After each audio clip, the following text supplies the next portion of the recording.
Hello and welcome to Big Nostalgia, the podcast that looks into games from our childhood. This season we've been looking at games from the GameCube and from the Wii. This week, this is the last episode before our top 10. If you've been joining us for this season, thank you very much. We appreciate you immensely. I hope you've enjoyed it to its fullest. We've really enjoyed the games that we've looked at, finding out certain quirks, certain information that I wasn't aware of.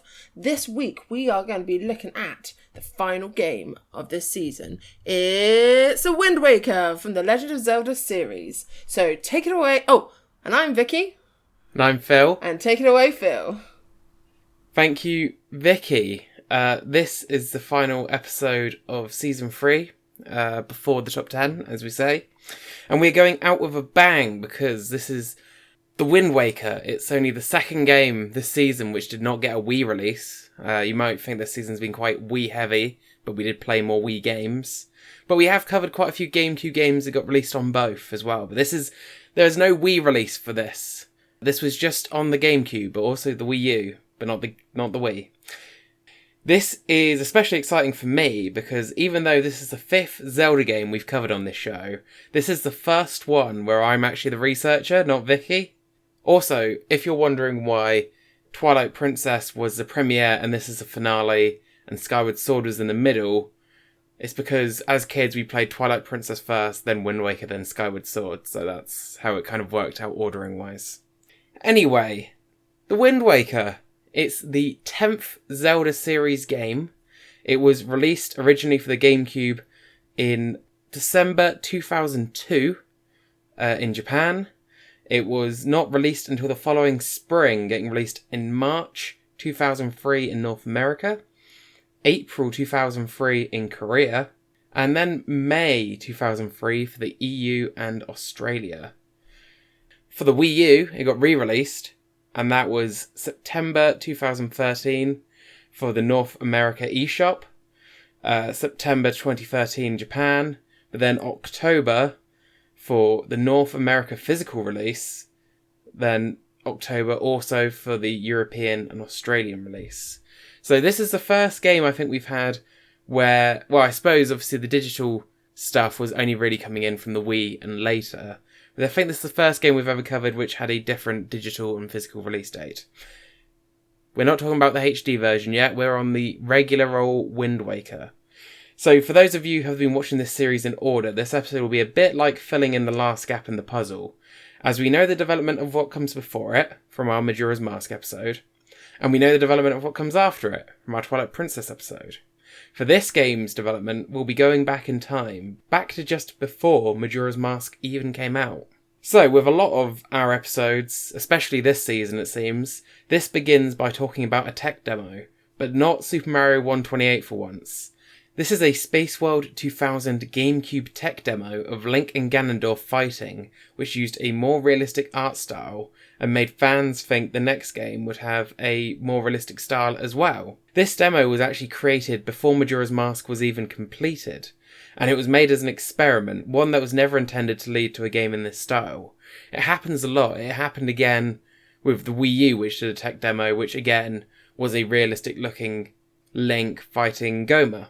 And you can see that this was probably developed at the same time as Majora's Mask, because the Link in the demo uses Majora's Mask version of the shield, which could be due to the fact that that was just the design they had lying around. The style in the demo it kind of looks like a more graphically impressive evolution of the Ocarina and Majora art styles, if that makes sense. Yeah. Did you ever see this? I think you'd possibly know if you did. Ganondorf kind of looks like he's balding a bit in it. To be fair, it doesn't come straight to mind, but do you think this is why certain fans had a hard time, I know you're going to go into it a bit more fully, but had a hard time getting their head around the Toon Link? Because if they're expecting a more realistic Zelda and a more realistic Zelda world, and then you get Cartoon Link, I mean, it's not what you're expecting, is it? Yeah, and I think it definitely did play into the backlash. Yeah. Because, whereas we'll go on to kind of explore, they were expecting some hesitation about the new art style because they knew it was quite a departure from what they had done previously. And what they had promised, in a way, as well, with that little demo. But I think you need to remember with tech demos is that they're just showing off the power. Yeah, and the latest thing that they're able to emulate on certain consoles and whatnot. The comparison would be that I think it's at this same GameCube tech demo, there was a tech demo for banjo-kazooie. Oh, okay. But it was just a lot of the... Apparently, from what I understand, I might be wrong. Please let us know in the comments. It was basically this little tech demo of banjo-kazooie, Mumbo, and a bunch of the banjo-tooie characters all running down, like, a pathway. And it was just showing a huge amount of them all on screen at the same time, all running together. Apparently it was thrown together quite last minute. Yeah. And it was never anything. It was just, they threw it together to show off, this is how many characters that the GameCube can produce. Oh, okay. That's the exact same motivation as we had for the Super Mario 128, which we've talked about in our Pikmin episode and in our Mario Sunshine and Galaxy episodes. Yeah. But though, you still get it today, though, that fans will just jump and they'll just take things not as they were intended. Because it was the same with the Wii U one that I mentioned, of Link fighting this Gomer. They were like, oh my god, the next Zelda game's going to look like this. And it didn't. It was Breath of the Wild. But at the same time, as you said, people need to take everything with a bit of a pinch of salt. The fact that they are tech demos. I just think sometimes people get a bit caught up in what they've been promised. I mean, I saw this thing the other day about Breath of the Wild 2. Now, I get it. I do get it. It's been a long time. It's like a diversion here, guys. Sorry. But at the same time, they're like, I'm fed up. It's not going to live up to the hype, blah, blah, blah. And at the same time, it's very hard to make games, I'm assuming. It's taken a long while. Just be a bit more, I don't know, not patient, but just enjoy the games that you have. And then when it comes out, it'll come out, you know? Don't take it so seriously. I don't understand how everyone doesn't have a massive backlog of games that they are meaning to get to but never have, like me. I've got a backlog of games, and I keep buying new ones. It's something very bad, but I just need to get through the games I actually own and actually start finishing some of them, to be fair. Some of them I've completed, but I haven't finished. I think people just need to... Same with these demos you get, which are very scripted, and it's very clear that the person's not really playing like the finished game. It's like, you just need to like keep that in mind when you're watching these things and looking at these things. Anyway, so yeah, this demo came out, the more realistic art style. I think the interesting thing is it was made before Majora's Mask even came out, so they were working with mostly N64 hardware at the time. Yeah. And then it wasn't actually until after Majora's Mask was completed and they started work on the new Zelda that it was artist Yoshiki Haruhana came up with the art style for the Wind Waker. So basically they drew a cartoon rendition of Link and it kind of caught everyone's imagination. This was followed up with graphic artist Satoru Takizawa, who took this design and drew a moblin in the same style. Okay. And that's how the game got its iconic look, was just from some drawings that the staff did. And development started just like this. Development started with just this cartoon Link and two moblins in a field. And that's where it started, and it kind of picked up from there. And it's actually from this very initial concept where we first get the idea of Link picking up enemies' weapons to use against them. Oh, wow. Because he wasn't able to do that in Wind Waker, was he? I don't remember. He was. This Wind Waker's the first game where it happens. Oh. Oh, yeah, he picks up, like, the sticks and stuff like that, doesn't he? I think mostly you use it in that kind of first sequence in Forsaken Fortress, where you have to get the searchlights to lift up. Oh. And you have to take out the enemies manning them. I know. With their own weapons. During this season, there's been a couple of times when we've had big nostalgia and little nostalgia out of both of us. But both of us have big nostalgia here. Both of us have completed this game. It's just been a while, so apologise. I have played this game. It's just been a while. Link using his enemies' weapons has come back a few times since as well. Most recently, Breath of the Wild, you actually can equip them. That's how you get a lot of your swords or like spears and things like that. Yeah. So the development team really liked the new Link, but they knew it might shock fans, and obviously we've touched on that already, and we'll come back to that. This game was directed by Eiji Aonuma, who directed Majora's Mask, so this is when he's properly taking over the franchise now, and it was produced by Shigeru Miyamoto and Takashi Tezuka, two names that we've heard a lot this season. Yeah. Very big name producers at Nintendo, obviously. Nintendo had wanted to make wind an important factor, so they'd played with it in games such as Super Mario 64, where, you get your hat blown off by the snowman and, wind can lift you out of pits and things like that. Yeah. But it wasn't until the GameCube that they were able to fully realise this vision and effectively show wind blowing, because of the power of the GameCube was more than the N64. As that's something I'd never really thought about. No. So I guess there's a lot that comes into effectively showing the way the wind is blowing. And having that as a concept as well, like, you don't really think about that in your gameplay because it's just something that kind of happens. A bit like, you remember the episode when we did Mario Sunshine and they figured out how to make the squirt from Flood look effective? Yeah. Stuff like that. You don't particularly think about when you're playing the game, but when you find out kind of the tricks of the trade and what goes into it, you appreciate it a little bit more.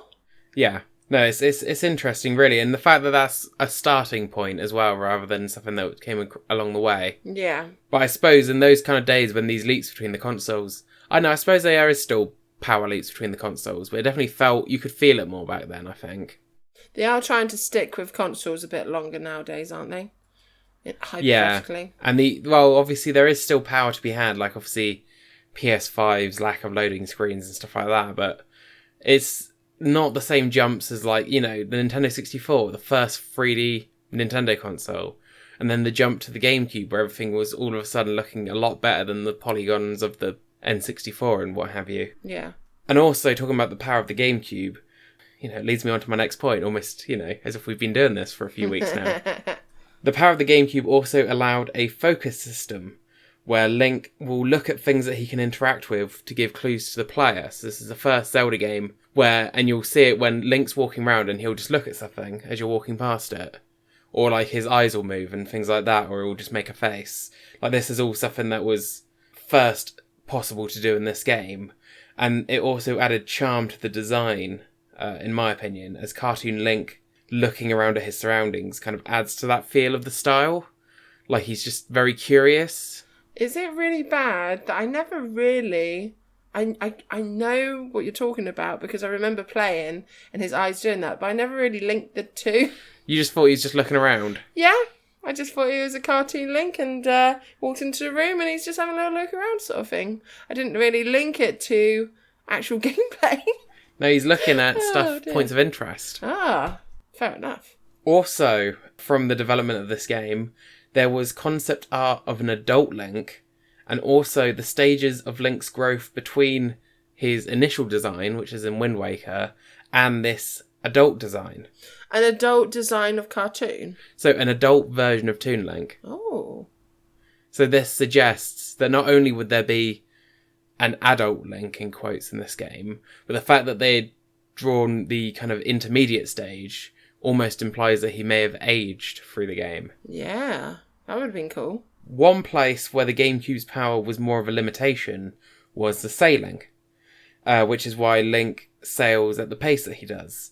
The original Wind Waker actually has 2 extra sails in its code, called the Zora sail and the Tingle sail, but both go unused in the final game. The HD remake adds the Swift sail, which increases the speed. God, I love the Swift sail. Well, yeah, because increasing the speed is one thing, but it also removes the requirement to keep changing the wind direction. Because that's one thing about the Wind Waker, is you do have to keep stopping in the early game. Well, in the original Wind Waker, throughout the game, and redoing the wind direction to the way you need to go. Yeah. So in both cases, the game is literally loading in the new islands as you approach them. So we talked about this. If you listen to our Skyward Sword episode, we talked about this. It makes it very seamless that you can hop in your boat, set sail, and there's no loading screens, and then you see it on the horizon and you get to it. But that's literally because the game, beyond where you can see, is loading in the new islands and deloading, obviously, the ones you're sailing away from as you're approaching it. And to be honest, I think that it really does make the world feel big and seamless, and that's something I really like. It can take a while if you want to sail a distance, but, it takes place on something called the Great Sea. You'd be surprised if it didn't. It did feel like an early rendition of free roaming game to an extent, just because please check out our Skyward Sword one. But as we said in that, in comparison to the Sky and Skyward Sword, it was probably about the same sort of size of area. But unfortunately, because you could fly faster on the Loftwing, it didn't feel as vast. It actually made the place feel a lot smaller. Whereas I know it's annoying to sail slowly, and I've got to admit the swift sail in the later one was an excellent way of kind of dealing with that. They still didn't make him like super duper fast. You weren't able to like suddenly teleport or something. It's still, because I think that would have ruined the game. It still gave there is a teleportation song that you learn. Yeah, but you still have to sail. I mean, like teleport from every island. You still have to. Yeah, I'm talking about like teleportation from island to island without even using the boat.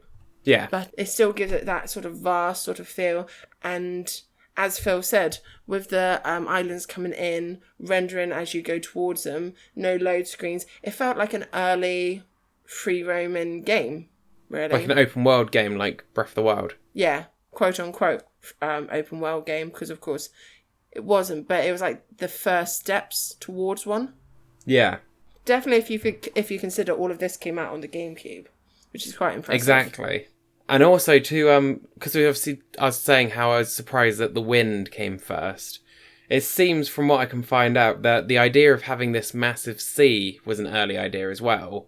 And then that led to the sailing, not the other way around. Oh, that's good. So they had the idea of this, like, massive world taking place in this vast sea. And then naturally that led to sailing being in the game. And then the story was written after that was kind of already in the mechanics. Mm. So the first trailer was released at Space World 2001 to a reportedly cold response. Aww. A lot of fans thought it looked childish with the new style and were not expecting it, as we said, because the tech demo we mentioned earlier had such a mature look.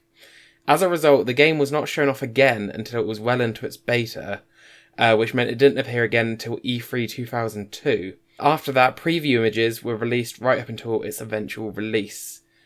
Which, as we say, was kind of late 2002, early 2003. Yeah. Overall, the game only took 2.5 years to develop, which was an accelerated pace, similar to Super Mario Sunshine, as we said in that episode. It was this accelerated pace due to needing a Zelda game to release on the GameCube. So we'll cover a few impacts that this had on the game as we go through the rest of the video. But it's amazing, like, 2.5 years for a Zelda game, when you think of how long, because we talked about it in Skyward Sword. Skyward Sword took 6 years? Yeah. Then Breath of the Wild took 5 years.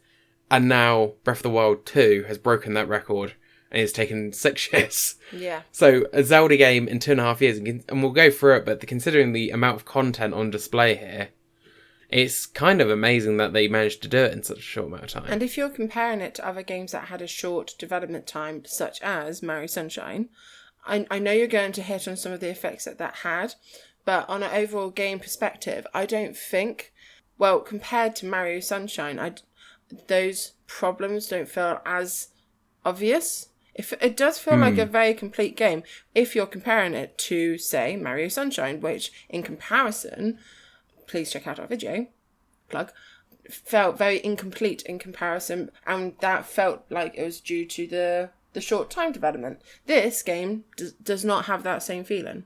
It's interesting you say that, because we'll go through one of those things where I didn't feel like it, but then when I read some of the stuff that maybe was cut or changed, I'm going to be sitting here again.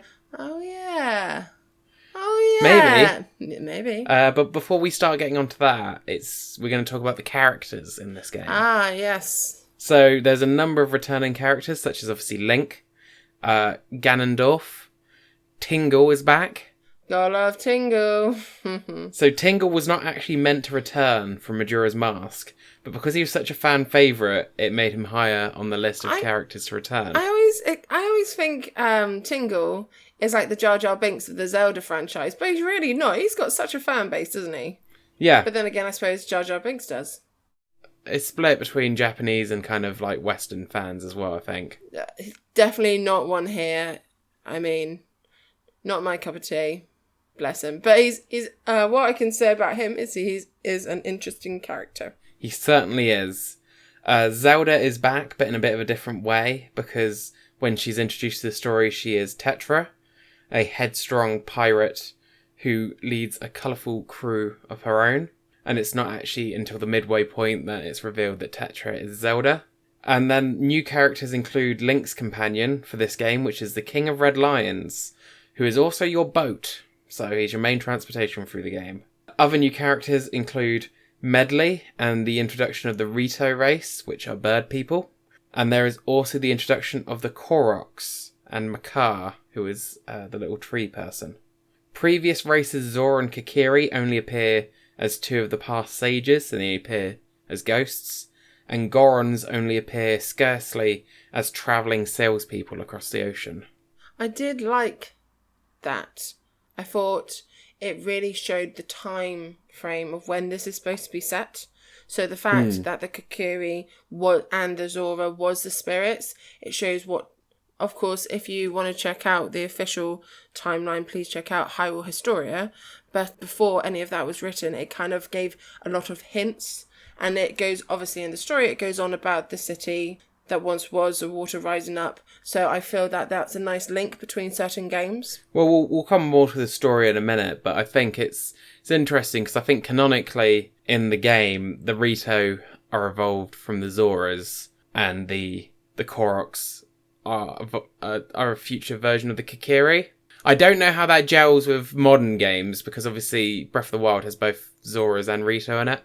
And here's me thinking that a world covered in water wouldn't be the perfect playground for Zoras, eh? Yeah, exactly. It's a bit surprising. They were like, actually, this is too much water. I think I'm just going to fly. This is the first game to prominently feature Link's family members, as we have both his sister Aryll and his grandma, who are both central to the plot. So family members have appeared in Zelda before, but not to this kind of extent. So at the beginning of A Link to the Past, I think it's implied it's like your uncle or something you're living with. But he is not very prominent in the game. Mm. So obviously these characters are very prominent. You're on a quest to save your sister, and your grandma is always there with delicious soup. Ah, grandma. So also both the starting island of Outset Island and the main town on Windfall Island is full of Hylians, including a small snot-faced little child and chasing little piggies around. This is the first game to introduce Beedle the shopkeeper, who returns in a lot of later games. Oh, he does, doesn't he? Yeah. Skyward Sword, he's in Breath of the Wild as well. So this is the first game he was in? Yes. Oh, wow. Because he has his kind of his boats.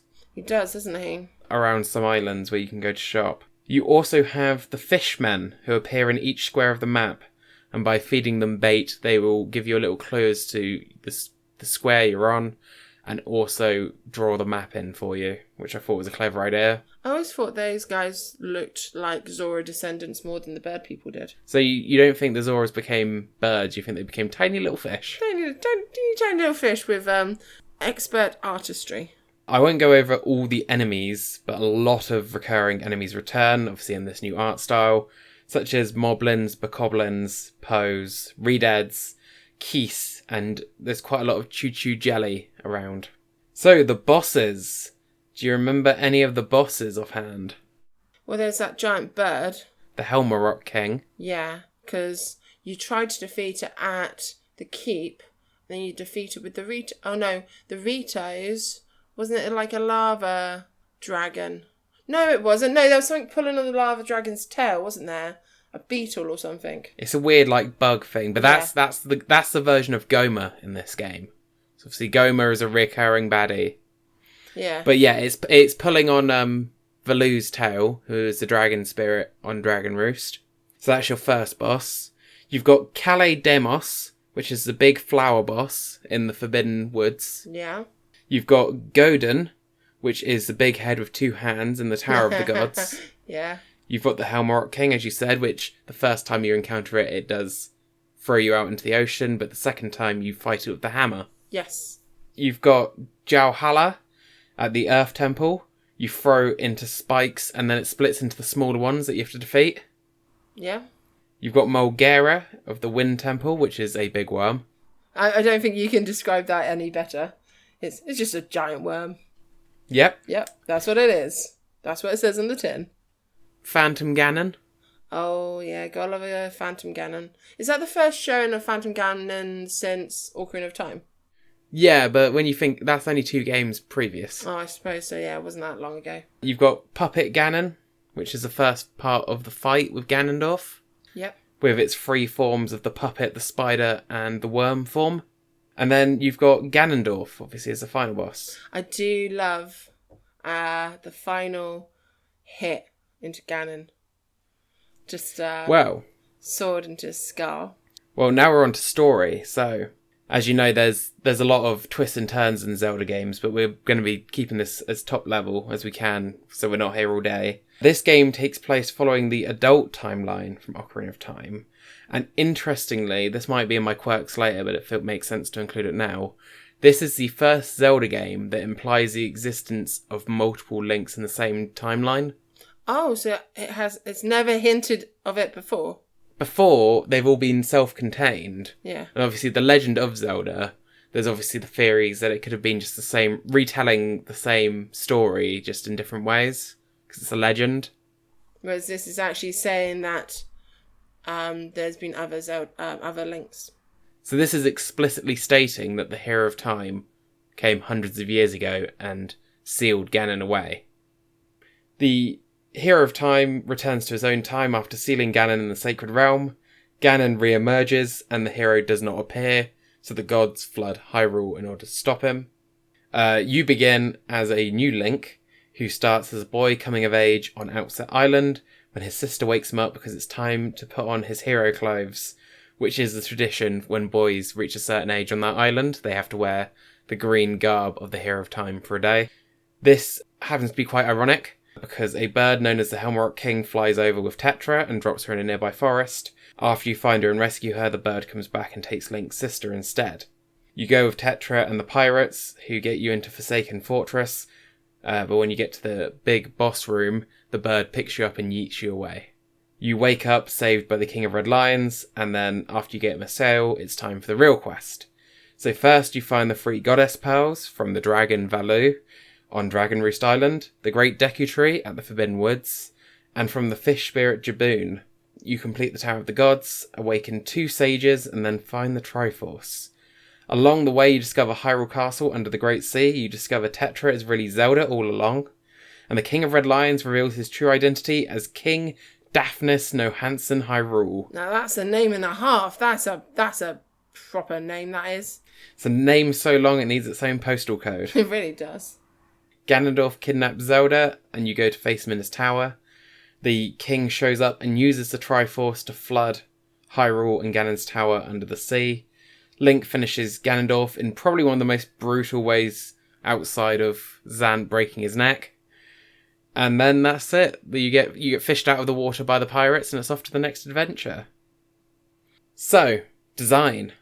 As we've mentioned, the game uses a cel-shaded art style, which is a first for the series, and this also lends the characters to be more animated and expressive, which really helps to kind of communicate the story of the game and kind of the gameplay in quite expressive ways, because it lends itself to, like, you know, the big smiles, like the animated movements, which can kind of...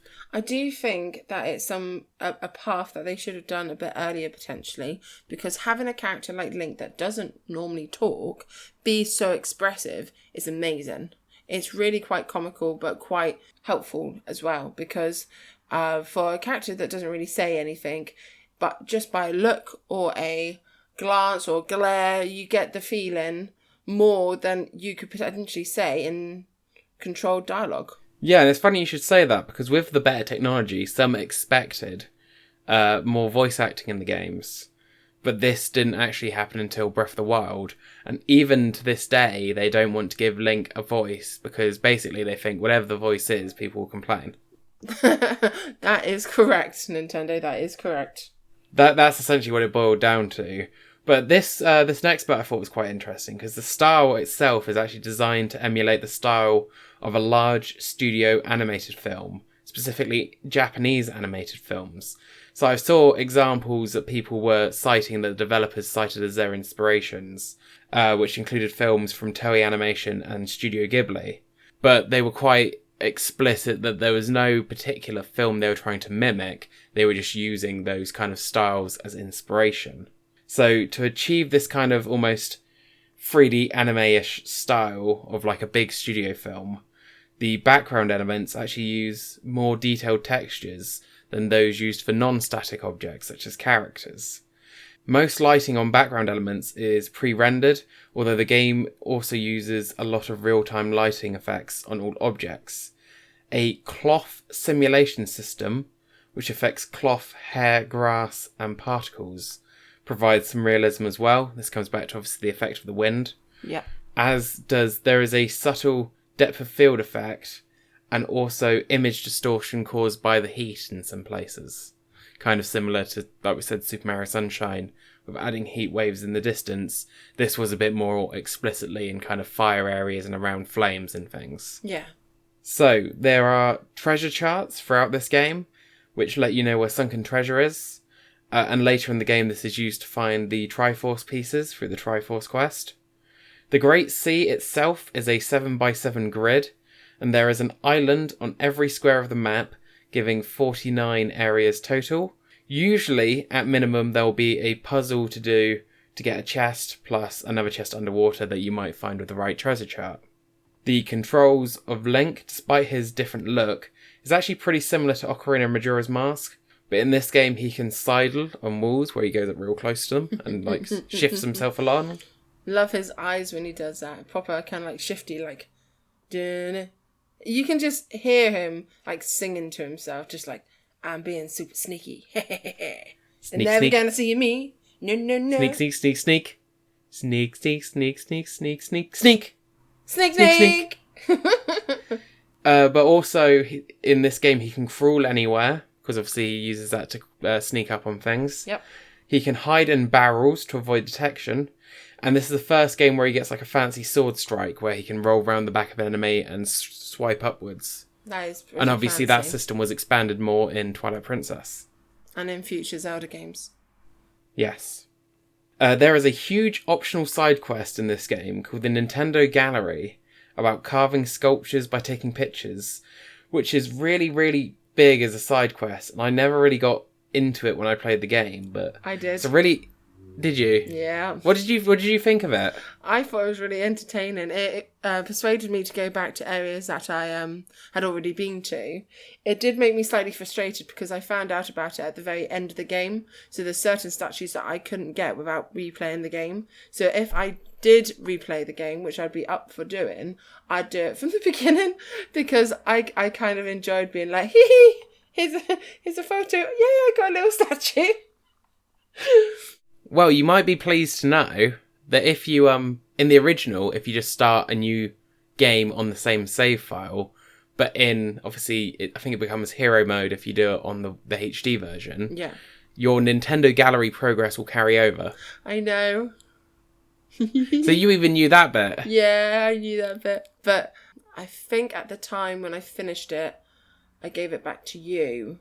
So I didn't have a lot of time to start a new game, or I was playing something else, or I'd just finished it. I wasn't really in the mood to play it all the way from the beginning again. I like the idea of hero modes, and I know it's not the only console that does it. Like, you get it in most games now, but sometimes the last thing I want to do is New Game Plus or whatever, which is to play through the game that I've literally just finished from the beginning, regardless of all the like extra bits you get or the harder difficulty or whatever. Sometimes you just like, right, I finished that game, put it down, I want to try a new one. Sorry, side complaint. I'm glad that they're offered. I'm glad that they're included though, so it's one of those things. It's interesting because I always thought there wasn't anything in the original Wind Waker because I never beat the original Wind Waker, I only beat it when the HD came out. But it turns out a lot of that stuff is just a second quest, but then hero mode was only in the HD and that just... But you can turn off and turn on hero mode throughout that playthrough. Mm. So you could always just turn it off for a session if you didn't want to do it. And 2, on the original GameCube, the second playthrough was the same. Yeah. But the differences were same as the re-release. It was Link wears his original outfit for the entire game. Your sister has a different outfit when you do the replay. And a big thing when you do the replay is that the Hylian text spoken by the spirits, Valu, Jaboon, and the Great Deku Tree, are translated. Yeah. So when you do the first playthrough, they're speaking in Hylian.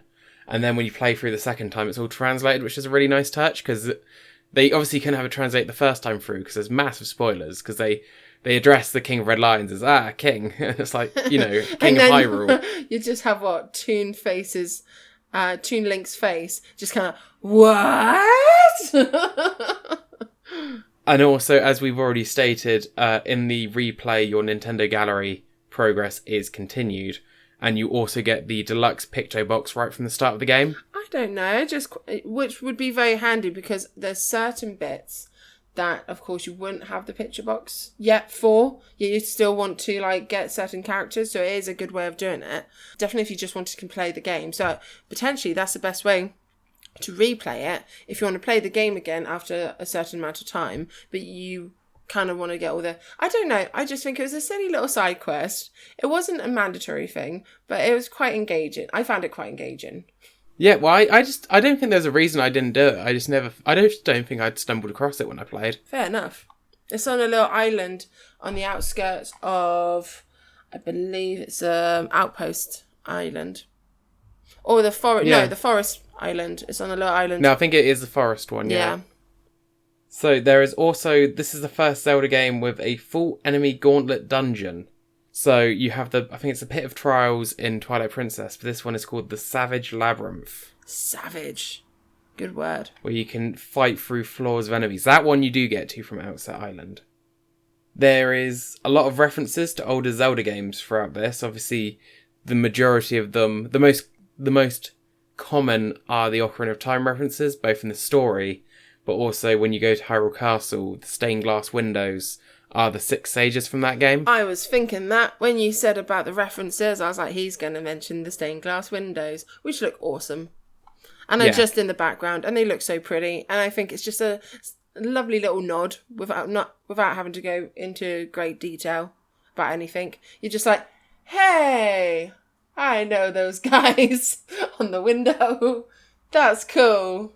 Do you think the story and that kind of quite prominent Ocarina of Time reference is a way of trying to mitigate the impact of the art style not being popular by still being look, it's still Zelda, look, we're still making reference to the popular game? Potentially, and I think potentially it's the Ocarina of Time storyline that they are talking about. So the hero comes, defeats Ganon, and then Ganon comes back and the hero's nowhere to be found. So in my line of thinking, he's in Termina. No, so this doesn't follow the child Link timeline. This follows the adult Link timeline. But he goes back to his own time, doesn't he? Yeah, but we stay in the future time. Oh, okay. So this is the adult Link seals Ganondorf in the Sacred Realm, like at the end of Ocarina.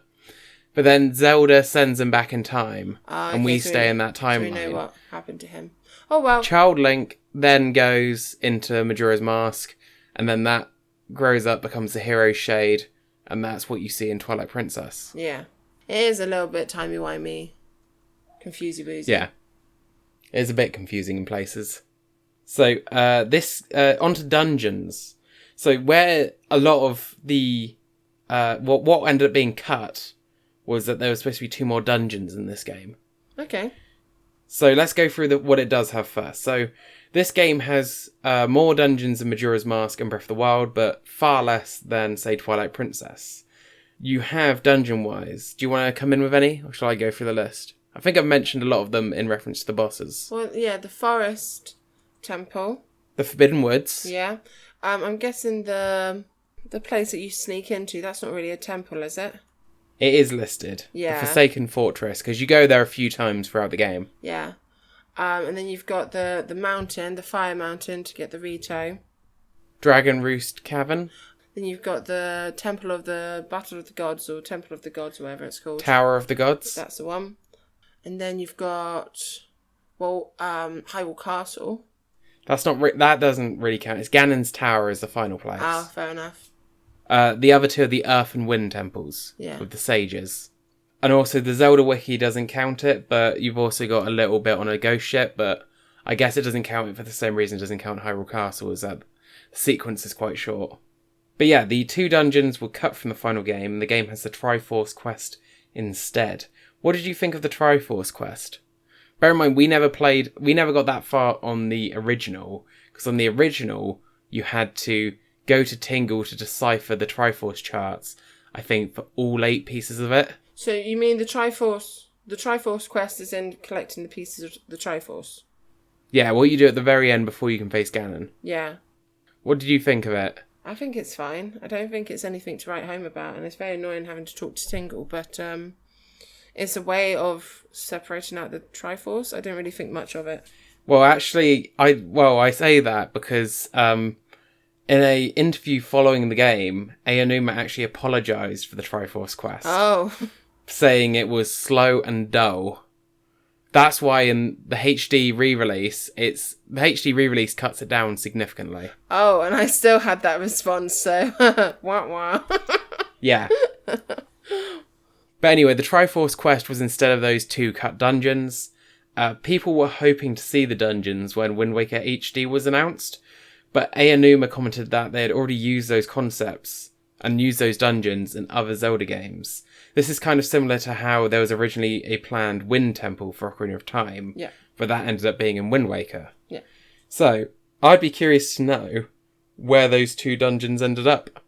So my question to you is, where did those 2 dungeons end up getting used? If you think that the next game was Twilight Princess. Well, what were the 2 dungeons called? We don't know. We don't know. So we have no way of knowing then, do we? Well, I was just going to say whether you wanted to speculate wildly. Oh, yeah, I can do that. Because it's, like, for example, it's not likely to be the water temple because you don't go underwater at all in Wind Waker. But what about, like, the Sky Temple in Twilight Princess?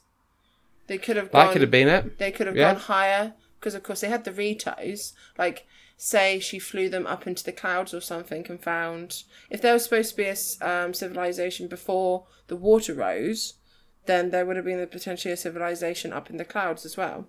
Yeah. That's a good idea. And then the other one... I mean, they didn't really do a deserty one. They always seem to have a desert sort of element somewhere. I mean, it's very hard to have a desert on an island. But hard to have a desert in the sea. But, you know, sea and sand work really well together. But I was thinking maybe a sunken Temple of Time. Oh, that would be cool. Because obviously in that one, in Twilight Princess, you go back in time. Yeah, but this one... It's implied heavily. Yeah, that would be interesting, because maybe there's like a well, like Well, there's a whirlpool that obviously takes you down to Hyrule Castle. There potentially is a whirlpool that takes you down into like the Temple of Time section. Or maybe it's in that same area. Oh, that's an interesting Like the under the sea bit was just a bit bigger. Because in the final game, the under the sea bit is quite small. It's Hyrule Castle. The barrier around Hyrule Castle, when you break that, it's just a straight path to... Ganon. Yeah. Yeah, so potentially there is another path. I like your thinking. So yeah, let us know in the comments what you think. Because it's one of those things that always fascinates me, because obviously, if it's a good idea, you might as well reuse it. But now that we know that explicitly it was reused, it'd be interesting if it ended up one of the handheld games as well, to be fair. Could be one of the ones that ended up in Phantom Hourglass. Items. So, do you want to list items, or do you want me just to go through items? Just go through items. There's a lot of items. Yeah, we're gonna be here a while if we do. I haven't even listed all of the returning items, just because a lot of them we know. Yeah. Obvious ones like the Master Sword, the Mirror Shield. You've got the bow and the elemental arrows. In this game, just fire and ice with no light arrows. Bombs, although in this game they can also be fired from your boat in a cannon, which I always enjoyed. I thought the boat warfare was very simple, but I was like, yeah, take the boat, take the bombs. Take it. Now sink. I have high-end victory over boats. The hook shot. It's not the megaton hammer, but you do get a very big hammer. And the pictograph box, returning from its introduction in Majora's Mask. New includes the telescope. Yep. Which makes sense for boats. The grappling hook. Yeah. And the grappling hook is also how you lift buried treasure. Yep, that makes sense. The Deku Leaf, where you can float. I thought that was okay, but it did feel like if you really want to look into it, then potentially it was a very, very, very early design of the sail. Yeah.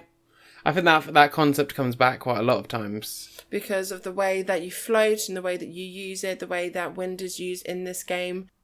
And then, of course, obviously after Twilight Princess, it's Skyward Sword, which the sale comes back to again. So yeah, it just feels like a very early rendition of the sale. I think it does. It's a bit more functional because you can also blow air. Like the later versions, the sails are usually just for like floating through the air, whereas the leaf you could use to like fan things. But they do touch back in that in Breath of the Wild, don't they? With the is that the Kakiri leaf or whatever?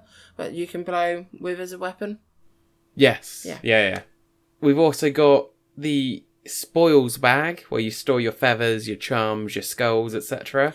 You got your spoils bait bag, and your all-purpose bait that goes in your bait bag, and also your delivery bag for carrying letters. Yeah, because why not? You're trying to save all of Hyrule, but you might as well deliver some letters while you're at it. Where's the freaking postman? Did he drown with the rest of Hyrule? Well, no, the Rito of the postman. Oh, that's true. Yeah. He evolved. Just one random Rito with the postman's face. You say that, but there is a Rito that has a likeness to the Majora's Mask postman. Dun, dun, dun. There's a fan theory that he's somehow descendant. Of course. That's awesome. Yeah, why not? Why not? Freaking postman. And do you remember using I don't know how to pronounce this, Hayoi pear? It looked like a pear with a face on it. Oh, those. You'd like put them on the floor, wouldn't you? Or... He balanced them on his head. Yeah. And then seagulls came and ate them, and then you could control the seagulls. Oh, yeah. That was quite fun. I like that. It was a little novelty. It felt a bit Assassin's Creed-y, to be fair. Well, I was thinking after we, because obviously we talked about a lot in our Skyward Sword episode about the Beatles. And I was thinking, is this like a real early precursor for that? Because... Potentially, that was the next one on. No, Twilight Princess was the next one on. It's the next one after that. It was a next one on. Yeah. It just wasn't the next one on. Yeah. I meant that. I knew what you meant. I covered it, Phil. I covered it. You had the Tingle Tuner. So in the GameCube version, this was plugging in a Game Boy Advance. And then the Tingle Tuner was added so that family and friends who wanted to play but weren't gamers could drop items and interact with the environment, but didn't have to do any kind of action or any combat or anything like that. So literally they could just interact with the environment on the Game Boy Advance screen. It's a nice thought. It reminds me of Mario Galaxy, when you can shoot the star bits but not actually be part of the game. Exactly. It's a nice one for kind of like maybe someone less into their gaming. Yeah. It is a nice thought. This was replaced by the Tingle Bottle in the HD re-release, where you could send Miiverse posts to each other's and they'd wash up on islands. Oh, yeah. Yeah, I never did that. Which I think was less helpful. Yeah. Because Miiverse was always just very strange. Agreed. And, of course, last but by no means least, the most important new item, the Wind Waker. Obviously, yes. The little baton. Yeah. And with the Wind Waker, we come on now to music. So the music in the Wind Waker was composed by Kenta Nagata, Hajime Wakai, Toru Minagishi, and Koji Kondo. The sound team was significantly larger than for other contemporary projects to accommodate Nintendo's desire for high caliber of work during the rush development.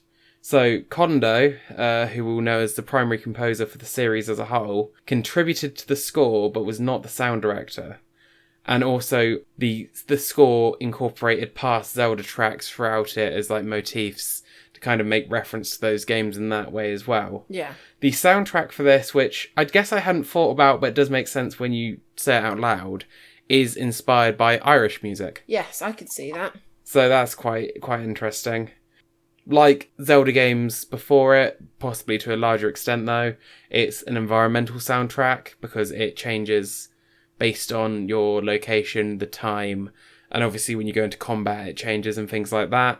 And it was designed to be a much more upbeat soundtrack overall. It was designed to be something that could...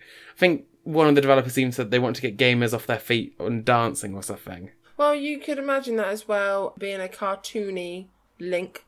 They would want it to be a more upbeat to match in with the look. You couldn't really have quite serious music with a cartoon Link pulling the faces that he was pulling. Yeah.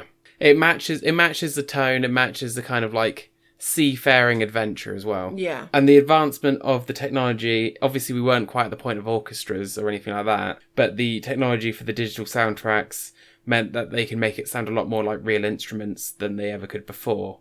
An interesting kind of Easter egg is that supposedly the mandolin that you can hear in the title theme of The Wind Waker is Shigeru Miyamoto playing his mandolin. Ah, that's pretty cool. So they would have sampled that for the soundtrack. And they were like, yeah, he can play rather well. Let's keep it. And this is also the first soundtrack in the Zelda series to feature wordless vocals for when he's conducting. He goes, da, ho, ho, you know. Yeah.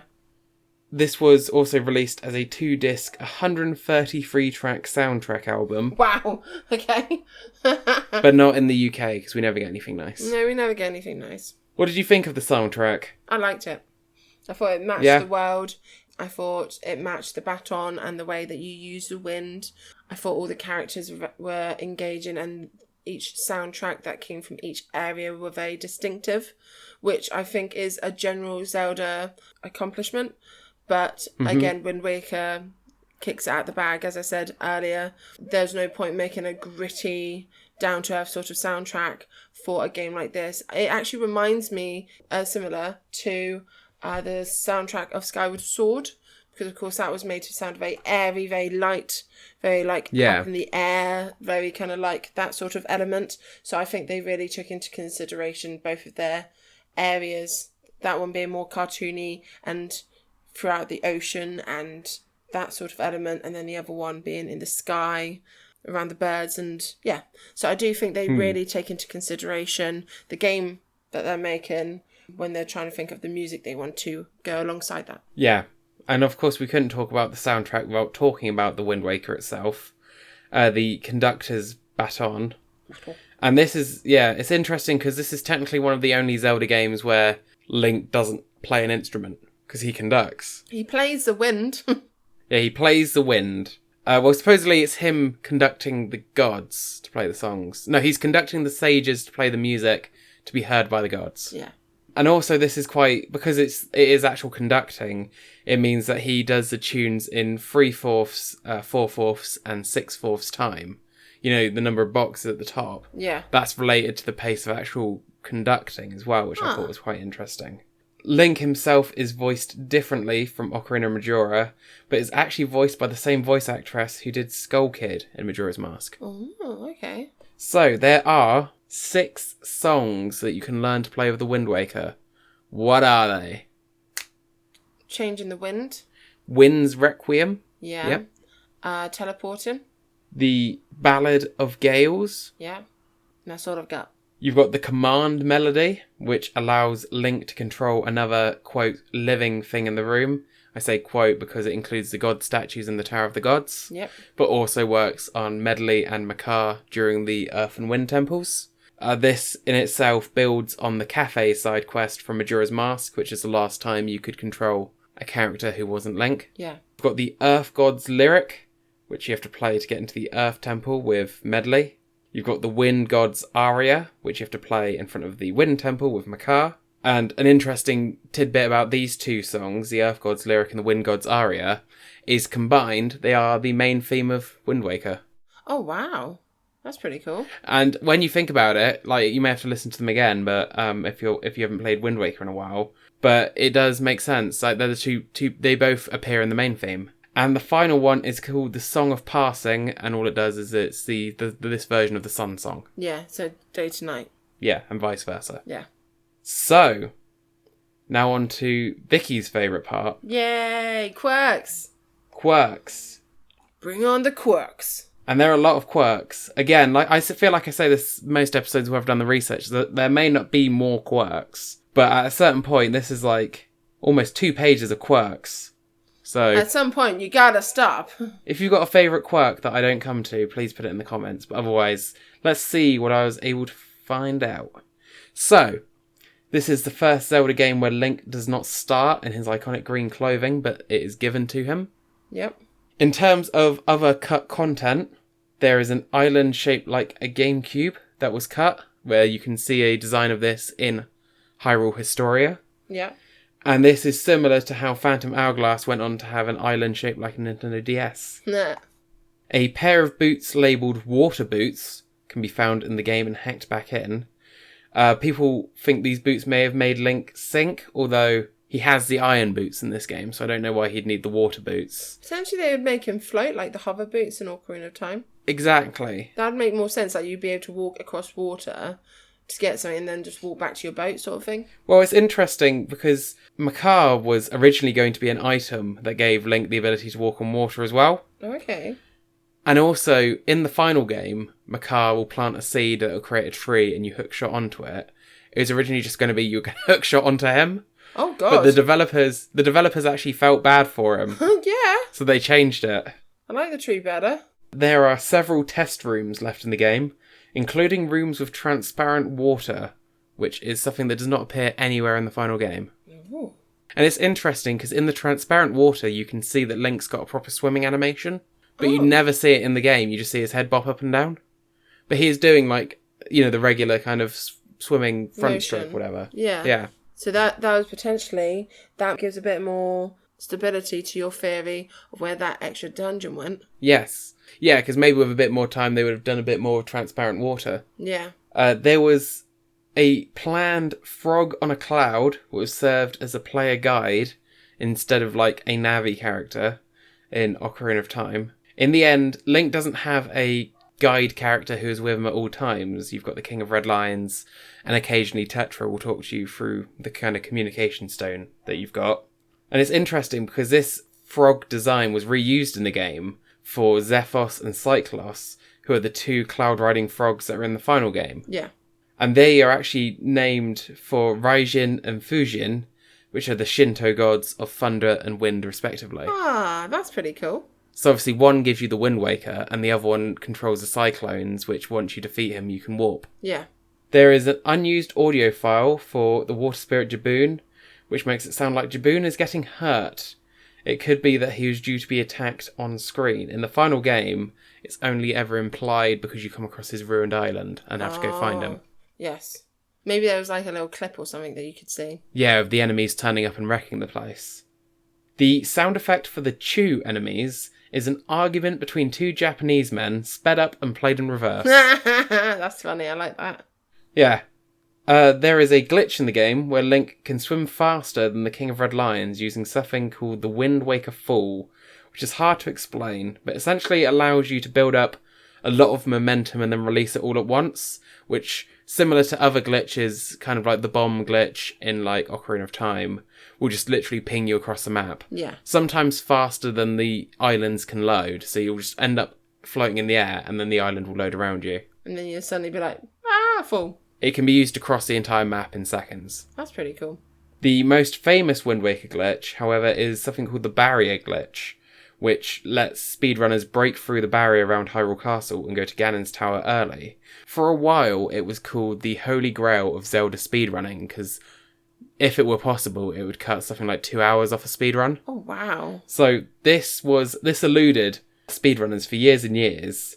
So there is two versions that were discovered. The HD version of the skip was discovered first, and this is using kind of a mix of like different items and like the camera and the fact that you can move whilst in first person mode to essentially slowly squeeze your way through. Oh, okay. And then a different technique was discovered for the regular GameCube version. I suppose once you know that it can happen, you want to try it on both versions. Yeah, but that version for the HD one doesn't work on the GameCube one. The GameCube one is kind of almost stranger in a way, because what you do is you have to stand inside Hyrule Castle, firing an exact number of arrows so that you affect the memory of the game, so that when you go outside, the game doesn't load the barrier at all. Oh, fair enough. And then you can just walk. But you've got to stand inside just firing arrow after arrow after arrow. Fair enough. It's interesting that there are two glitches for the same problem, but completely different in two different consoles. Exactly. And there is I'm sure there is more to it than that.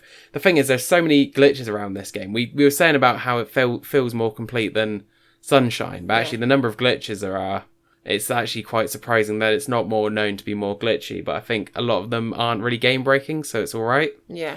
But anyway, I've linked to a few glitch videos in the description for people that are interested, because just glitches alone would be another hour on this video. Wow. And we're already over an hour. So carrying characters was an idea before they created Medley. And the original idea for carrying a Rito was a Rito who was too fat to fly properly. Aww. What they were going for is they wanted a character who could fly, but not a character who could fly well. Which is why Medley can't fly very well in the game. Yeah. Because otherwise it makes the dungeon too easy.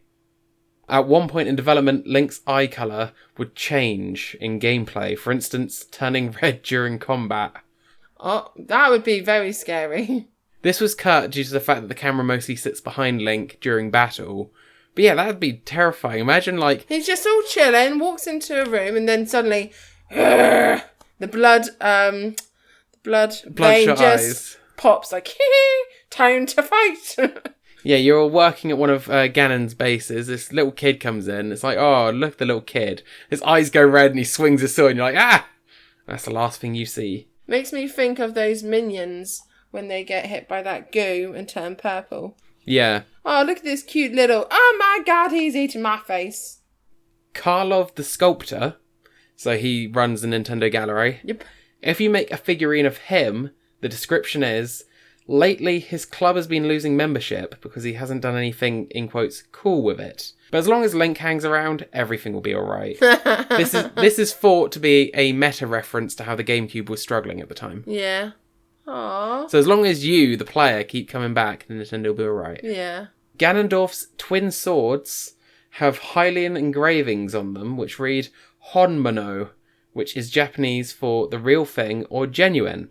Possibly a reference to how you fight Phantom Ganon earlier in the game. Huh. By contrast, Phantom Ganon's swords have the engravings Zubora Gabora, which is the name of the smithy in Majora's Mask who upgrades Link's sword. Oh. So what's that trying to hint? That guy from He Majora's makes Mask evil swords. makes fake swords, because the other one is genuine. Yeah, so quite an interesting little tidbit that. Ganondorf's magic can once again be repelled by a bottle, which is similar to how it can in Ocarina of Time. Yep. Apparently, Eiji Aonuma's wife really loved the art of the Wind Waker, and it was the first of his games that she ever played. Oh, wow. And now she plays all of his games. Oh. On each of the Triangle Islands, so the 3 islands where you drop off the Goddess Pearls to make the Tower of the Gods appear, it's a reference to a different Pikmin of the original 3 Pikmin. I know this one, yeah, because the red one has a mouth. No. A nose. A nose. The yellow one has a mouth. Has ears. Oh. And then the blue one has a mouth. Yeah. Yeah. No, I knew that. I thought that was pretty cool. Yeah. The entire ending cinematic, from when Link and Tetra are picked up by the pirate ship to the very end, is all pre-rendered. The other cutscenes in the game are rendered in real time, making this the first time pre-rendered FMVs have been used in a Zelda game. FMV standing for full motion video. Yeah. The cutscene was pre-rendered. Well, it says people speculate the cutscene was pre-rendered because they were having trouble implementing the transition to the credits. But if you go into the game's data, you can still find remnants of their work in progress version that was going to be rendered in game. Yeah. If the player has a file of both the Wind Waker and the GameCube version of Metal Gear Solid, in the latter game, in Metal Gear Solid, the boss Psycho Mantis will make a cameo mention of the former game during a battle. Wow, that's pretty cool. Tell me, Solid Snake, have you played the Wind Waker? I don't know, I've never played Metal Gear Solid. Like previous Zelda games, you can fix signs by playing a song. In this case, it is the Wind God's aria that will fix songs. And finally, you can spot real-world constellations in the night sky in Wind Waker. That's cool. God, love that. Love that little detail. Nothing looks realer than the night sky that's actually based off of the night sky. Exactly, yeah. And I wonder whether that's just they used it for reference when they're making the skybox, maybe. Yeah, I mean, it would help fill out the space without just doing random dots everywhere. Yeah. They could literally just do a copy and paste of the night sky. I wonder if it's of a certain time of year as well. Possibly, yeah. It'd be when the development was ongoing for the game, I guess. Yeah. So it'd be a reference to when that part of the game was developed. So, Legacy. The game received almost universal critical acclaim, in part due to its cel-shaded graphical style. Critics also praised the new gameplay mechanic of sailing, as well as the musical score. Criticism fell on the Triforce Quest, which people said was a slog, and some said the Great Sea featured in the game almost seemed too big, just because it took a while to sail anywhere. Some critics also expressed dislike with the depth of field effect and the character proportions, particularly the design of Link. Lots of game outlets still rated it very highly, however, and The Wind Waker is only the second Zelda game to receive a perfect score from Famitsu magazine. The game's sales, however, were not as strong as previous Zelda titles. It sold only 4.6 million copies as opposed to the 7.6 million sold by Ocarina of Time. These low sales numbers were attributed to the toon style, which is why Twilight Princess makes such a radical change to go back to realism. Despite this, it was Nintendo's most pre-ordered game at the time of its release, with 560,000 pre-orders, although that may have been helped because some of the copies were bundled with Ocarina of Time Master Quest. Oh. And it was the first, I think, official release of Master Quest. Okay. The game received 2 direct sequels for the Nintendo DS, The Legend of Zelda Phantom Hourglass and The Legend of Zelda Spirit Tracks. Phantom Hourglass takes place literally straight after Wind Waker, and Spirit Tracks is a century later with a new Link and Zelda. A console sequel was considered after Wind Waker originally released, but due to the lukewarm reception of the art style, this was not pursued much further. You can find out more about this in our Twilight Princess episode, because I think that's where that episode picks up. Supposedly, this Wind Waker sequel, however, would have been land-based and not sea-based. Toon Link has also appeared in Smash Bros. In every game since Brawl, as well as the pirate ship being a stage as it sails the Great Sea. The game was remastered in 2013 for the Wii U as The Legend of Zelda The Wind Waker HD, which gave the game a new lighting system and a UI overhaul. This remaster was developed in only 6 months and went on to boost the sales of the struggling Wii U. In fact, in the week following the release of Wind Waker HD, sales of the Wii U console increased by 685% in the UK. That's awesome, that is. And interestingly, we were talking about the tech demos. I just got this last bit to tid with you all, is that apparently the idea to remaster Wind Waker came from that Wii U tech demo, because they were like, what would happen if we put Wind Waker Link in this lighting engine we've created for this tech demo? Oh, I see. And they're like, oh, this looks really good. Yeah, let's keep doing this. And so they were playing around with it, and then they started importing the Wind Waker environments, and it looked so good, that's why they decided to develop the game. Fair enough. I'm glad they did. So, Wind Waker HD did not even sell as many as original Wind Waker, however. As of September 30th, 2021, Wind Waker HD has only sold 2.35 million copies worldwide. I thought they would have sold more. Yeah, but I think it's just due to the low install base of the Wii U. Mm. Changes in the HD version include some things that we've already covered, such as the fast sail. Also, some changes which make the game easier, such as the forest waters effect lasting 30 minutes rather than 20 for the side quest around pouring the forest water on the dried up Koroks. Yeah. And also lowering enemy invincibility after a hit, so sometimes you can get 2 hits on an enemy with 1 attack. Mm. Another change they had to make was, because the game was switching from 4:3 to 16:9 or widescreen, was that in-game cutscenes had to be edited to remove characters that were now suddenly stood not moving in the shots. So obviously, as you know, for cutscenes, the models will just be hanging around outside your field of view until they have to come in. Yeah. As soon as you expand the field of view, it's like, why are all these guys just lingering just around? like standing there doing nothing. Or just walking on the spot or something. So they had to move those out. They also introduced a hero mode, which is drops less hearts in gameplay, so makes them, and other things that make it more difficult. So that is the Wind Waker. Now that we've covered every 3D Zelda except for Breath of the Wild, which one is your favourite of the 5? So first off, I just want to say my opinion of the Wind Waker.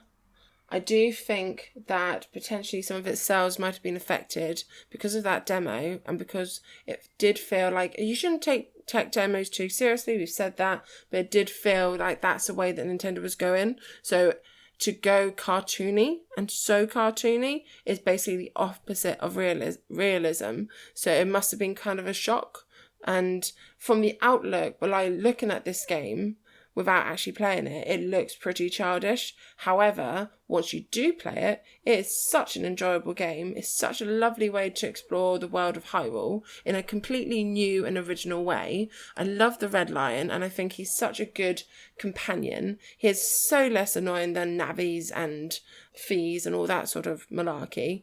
And I think Tetra as the pirate captain is a very cool way. It feels like going back to Sheik in, of course, Ocarina of Time. There is a lot of critique, though, that Princess Zelda is only cool before you find out she's Princess Zelda, because as soon as you find out she's Princess Zelda, then suddenly she either gets kidnapped or she moves a lot slower. Yeah. And she doesn't do anything cool anymore. So she's definitely more fun in her alter egos. But yeah, I thought that it was a very complete game.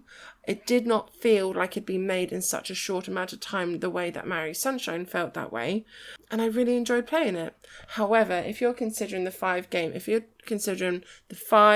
Zelda games, not including Breath of the Wild, I do like Ocarina of Time. I'm sorry to people who think that's me following the herd, being a sheep, but I really like that game. It introduced me to The Legend of Zelda. I've never experienced The Legend of Zelda before playing that game. I loved jumping back in time. I love being a grown-up Link and a child Link. It's a game that even now I like to pick up, like to try out on different emulators or just pick up and play. Epona is a great horse, and all the characters and the world building and everything, I just find it very complete. So that is still, if we're not including Breath of the Wild, that is still my favourite Zelda game out of those Pacific 5. How about you? Yeah, I think I agree with everything you said. It's funny, you mentioned that. That's one thing that I forgot to mention in my quirks. Whilst obviously the major reason for not making a Wind Waker sequel was the reception of the art style, it was also because they were going to go more land-based. It's simply because Toon Link didn't look right riding a horse. Did he not? You'd have to have kind of a fat pony, wouldn't you? To counterbalance him. He's not proportioned well enough. He's not proportioned the right way. No. So yeah, I agree with everything said. I think Wind Waker is a brilliant game. Like, it's one of those ones that's really surprising that it was, like you say, such a short development, because it feels like there's a lot to do. And whilst people would point to but yeah, you've got less dungeons, I think part of the fun of it was just pointing a direction and setting sail at certain points. And to be fair, it doesn't feel like less dungeons just because of how many islands are included. As you said, on that map, 7x7, there is an island on every single square. So there's so much to explore. I think if you had more dungeons, it would be more annoying. So it's a bit like saying Breath of the Wild doesn't have many dungeons, but has all those freaking shrines. Yeah. Like, there's still a lot to do. Like, I mean, some of it is just, combat areas where you're just fighting the other ships and stuff like that. But I never felt it was lacking in content like some other games do. Like, I mean, the comparison we're maybe making unfairly is Mario Sunshine, but at the end of the day, that game, compared to the game that came before it, which had 6 stars in every level, and the ones that came after it, which only had 3 in some cases in every level in Sunshine has something like 9 or 10. Episodes. They might even be more than that, which was just reusing the same areas a lot. And like we say, lots of red coin stars. Go listen to our Sunshine episode for our full views on that. In terms of the 3D Zeldas, I'm going to go one step further. I'm going to give you my rankings. So, number 5, Skyward Sword. Number 4, oh, you're going to say Twilight Princess, aren't you? Yeah. Boo! Number 3, Majora's Mask. Number 2, Wind Waker. Number 1, Ocarina. But those top 3 would change so often. Actually, those top 4 are liable to change round, because I know that obviously the reputation I think I got from the Twilight Princess episode was that I didn't like it very much. I love Twilight Princess. It's just compared to the other Zeldas, it maybe comes up a bit lower. Because we've been replaying these recently for the top 10 video. I've really been enjoying Twilight Princess again. I've really... Good. Yeah, Twilight Princess is awesome. But I'm not going to lie. Still not sure I'd rate it higher than any of those other 3. Yeah, the problem, as we said in the Twilight Princess episode, please check it out, is of the ones, as you said, is the ones it's comparing to. Because even though Twilight Princess, I just went boo for your placement, compared to the other ones, all we know for definite, Skyward Sword sucks and it's in number 5. That's all we know for sure. The rest is very questionable. And certain days, like I do like a good play on Majora's Mask. Definitely now that you can have a bit more control over the time element. But some days it's a bit of a drag doing the 3 days going back, doing the 3 days going back. Some days it's all right. Ocarina of Time, I still feel is my number 1 because it doesn't matter how I'm feeling or how I'm playing, it always kind of hits the right mark. But some days I just prefer Twilight Princess to Majora's Mask. And, but Wind Waker is really good. I don't know. They all have different qualities that make them good in different ways. Even Skyward Sword, like we said in our episode, has fun bits to it. Yeah, I liked, even though it didn't feel as open as the Great Sea, I did like flying around on a loft wing. And, each area down below extends as the story goes past. I mean, that's a very Zelda quality in a game, to have an area and extend it as you progress in the story. So there are a lot of things that make it a very capable Zelda game.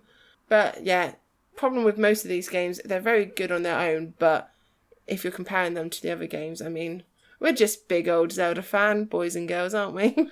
We could do a whole separate episode on just ranking all the Zelda games we've played. And arguing over... And arguing. And probably going around the same points again and again and again. And then changing our minds, because actually today I feel like playing Majora's Mask. No. Breath of the Wild. No. Wind Waker. No. Ocarina of Time. God damn it. But what's your favourite pre-Breath of the Wild 3D Zelda game? Let us know in the comments below. This brings us to the end of our 16 weeks. Can you believe it? We've 16 weeks. 16 weeks. If you have been following since the beginning, thank you very much for sticking with us for such a long season. Yeah, 16 weeks covering 17 games.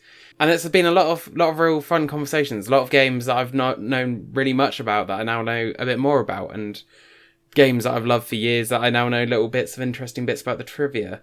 I hope people watching along have found that as well.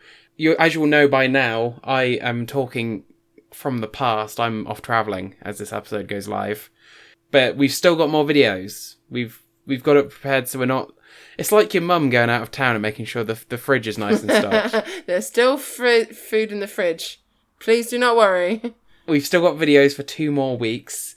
So next week is a Mario Party 8 bonus video from us playing... Because, you can't play...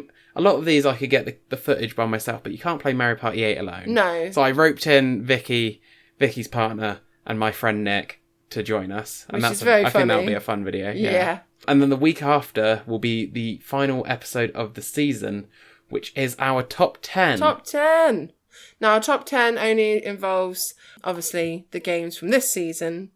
And it only involves 10 games, even though, of course, we have more games in this season. So please check it out to see which ones make the list. What do you think we're gonna rank? How do you think how would you rank these 16 games? Go back through the playlist, which will come up in the end card, and have a think. How would you rank them?